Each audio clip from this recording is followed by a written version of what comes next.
Welcome back, guys. This is Sid Schumann from PlayStation Blog. I'm joined by Matt Higbee, creative director on PlanetSide 2 for PS4. So, Matt, PlanetSide 2, I know this has been big on PC for quite some time. Yes, sir. But a lot of console folks, a lot of PS4 owners haven't had a chance to play this one. Give me the quick rundown. What can we expect with this? So PlanetSide 2 is a massively multiplayer first-person shooter game, and it allows thousands of players to directly, simultaneously compete with each other in massive, massive battles that include air vehicles, ground vehicles, intense infantry action. It really creates the largest kind of war experience you can have in a video game today. Nice. So we're seeing some gameplay footage here now for the first time, but what I'm hearing on the street is you guys are native 1080p. Yes. Targeting 60 frames a second on PS4. How's it been working with PS4 as a hardware perspective? It's been really great. You know, I mean, we've been running this game on the PC for a while, and we've been working on different optimizations and stuff. But as a kind of PC studio, being able to work on a PS4 is actually fantastic. You're developing for a piece of hardware that you can make sure you're giving a fixed, consistent performance to all the players who are going to be able to do it. So all our players are going to be able to get that incredible experience of the high graphics fidelity, the intense action without having to worry about losing their frames per second, because we can make sure that we're developing and optimizing specifically for this hardware. Outstanding. So PlanetSide 2, known for having massive player counts. Tell me a little bit about just sort of the scale and the scope of these battles. Yeah, I mean, you can kind of see here some examples of some battles. You have fights in PlanetSide 2 that can rage for hours, and in some cases for days, with hundreds of players fighting. And just the kind of battles that you see in a combined arms game like this, where there's vehicles, and the infantry, aircraft, all fighting at once, are just unbelievable. And it's really, really amazing to see the level of team play, organization, coordination that players go through to be able to be successful in a game like this. And PlanetSide 2 is a persistent game, too. So unlike a lot of other shooters where you might be playing for 15 minutes and the match is over and you get a loading screen and you're restarting on something brand new, in PlanetSide 2, you fight over a piece of territory, and once you capture it, you own it, and now you're defending it against other players. So it is a non-stop, persistent war of attrition, of moving back and forth and pushing the battle lines forwards and back. It's completely driven by players, 100% PvP, and it's just an experience that's honestly unrivaled, I think, in console gaming and in PC gaming. Cool. So the game is free to play on PC and now on PS4. When it comes out, I guess you guys are targeting late this year? Yeah, right now we're targeting 2014.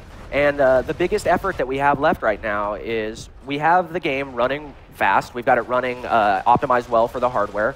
But we're trying to get all of these huge UI windows and screens that are necessary for the big MMO backend sort of made easy to access and easy to navigate on the console controller. Making it feel like a real native console experience is definitely our goal. We don't want it to feel like a port. We want it to feel like something that if you're a console FPS player, you're jumping into this game and it feels like a AAA console FPS. It doesn't feel like, a PC game for 3 years ago that we just shoved on here. So all that work that we need to do on the interface and on the control schemes is all focused on making sure that we're delivering that, and that's kind of our biggest focus over the next few months.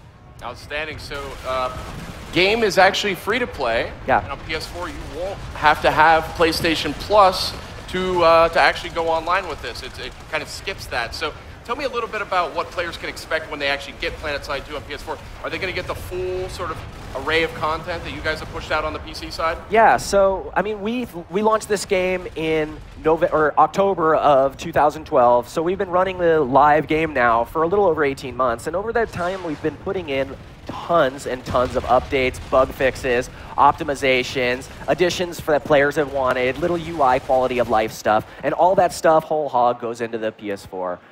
We're not trying to limit the PS4 experience in any way, and after we launch on the PS4, we're going to try to maintain parity on the versions as much as possible. So new features that are going in to the game are going to be going into the PS4 game in line with the PC game. Now, obviously, on PS4, the DualShock 4 has a lot of different features, internal 6-axis motion sensor, the touchpad, the light bar. Are you guys going to tap into any of that for PlanetSide 2? Yeah, I mean, right now we're taking advantage of, like, the touchpad. We're using that a lot for doing navigation on things like our map. It's really cool to be able to use the pinch and drag and swipe functionality to kind of navigate on that. So we're working on those kind of things. And, I mean, the 6-axis control is really cool for flight models, so we have that built in so you can use it to fly. And there's so many things that open up. A lot of times players will ask, like, oh, are people going to be at a disadvantage using a controller? And it's like, have you seen people playing FPS games with a controller? They're really good. And in so many cases, you have advantages like that 6-axis for being able to fly and move in 3D. That's a really cool controller that gives you a really strong controller advantage that you don't get on a PC. So to me, it's a wash, and I think that the players who are playing on the console are going to have just as awesome of an experience as anybody playing on the PC. Now, the game has a lot of depth. There's a lot of vehicles. There's a lot of character classes. Just give me like a high-level look at what players can expect. I, from my own experience back in the PC days, played a lot of tribes. I know in some ways this has some similarities or sort of a spiritual successor in ways. Tell me a little bit about what we can expect from this. Sure. There's 3 different empires in the game. Each one has access to unique weapons and vehicles, and they kind of have their own style of the way that they play. And, you know, they kind of blend into each other, but then they have distinctions in the way their specific stuff works. Like, for instance, New Conglomerate has more beefy vehicles that do a little bit more damage, take a little bit more damage, but they don't have as much finesse and speed. So when you're fighting against that empire, you just play a little bit differently. And it depends on which empire you're using and the advantages and disadvantages that you want to have there. So each one of the empires, pretty unique. They have a unique vibe, a unique feel. If you're like into sci-fi and you want sci-fi feeling weapons, we have an empire called the Vanu Sovereignty that's very much based on alien technology, plasma weapons, hover tanks, and that kind of thing. So that will kind of scratch that itch for you. But if you want more of like a modern military vibe, the Terran Republic has more of that kind of stuff. It feels very like a contemporary modern military feeling. Yeah, so I mean, there's something for everybody there. And then there's hundreds and hundreds of hours of advancement under each one of the different character classes. There's 6 character classes. There's about a dozen vehicles that you have access to. All of these things have the way for you to personalize your role and your kind of profession within that class, within that vehicle, very deeply. The way that you would expect from an MMO. You know, that level of personalization and customization is all here in this AAA shooter experience, kind of backing it up. Now, here's a key question for you. What's your personal favorite character class? Recently, I've been like fiending on playing Medic, and it's because I kind of have been playing more as a lone wolf, and it's a good role for that just because I'm very self-sufficient. But you know, it really depends on the situation. In PlanetSide, you're never tied down to the class. If you want to be playing as a medic, you can switch to that right away. Your character advancement options stick with your character, so you don't lose anything that you did on a medic if you play an engineer for a little while or anything like that. So it's really driven by, again, it's a team play game. What does your squad need right now? What does your platoon need? What does your outfit need you to be doing?